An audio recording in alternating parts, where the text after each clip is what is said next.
you have written about Rajiv Gandhi's visit to China, and you called it a Yes, turning point. Now, yes. why do you say so?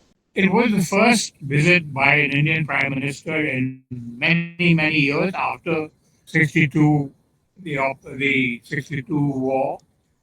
It was a breakthrough in terms of the way that he was greeted by very aging Deng Xiaoping in the great hall of the people.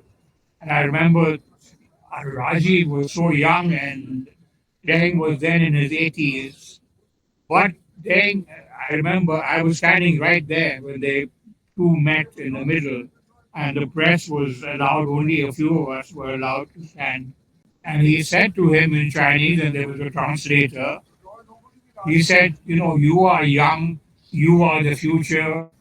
I am an old man, and somebody else is going to replace me very soon. But you are the future.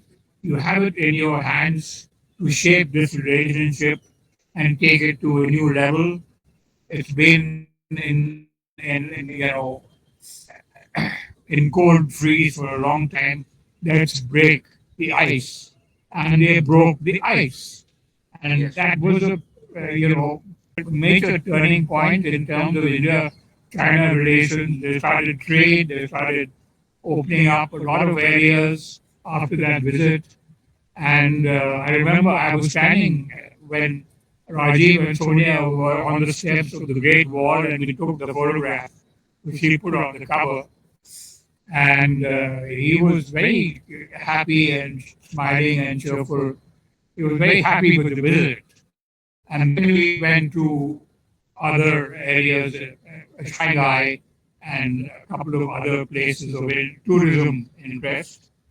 But he was treated with great amount of. The Chinese people were very curious about this young man. He'd already made a name for himself when he went to Russia, met Gorbachev.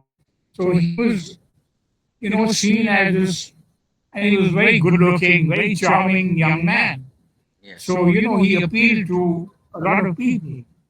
Unfortunately, he had very bad advisors, so that led to his downfall. He was a very charismatic individual, unlike Sanjay Gandhi, and he appealed to a lot of people. I remember in Moscow when I went to cover his visit to Moscow, Gorbachev was president, and there were thousands of people lining the streets, mostly young, mostly women. And I asked one of them and through a translator, I said, how come so many women have come out to see him? And said, oh, wow, he's so good looking. He's such a, young, good looking man. That's why we've come. So he had that aura about him, but unfortunately, he was let down Indeed. by his advisors. I remember Varun Singh was, so disgusted with what he was up to at that time that he left. And I met Arun Singh after that, and he said, he was so badly advised, but he was what he called Khan ka kacha.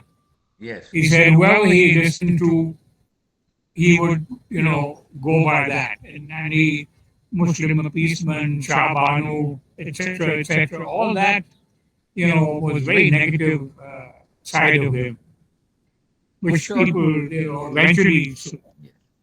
Kanka Kacha, you said rightly. Now, what's your impression about Arun Nehru?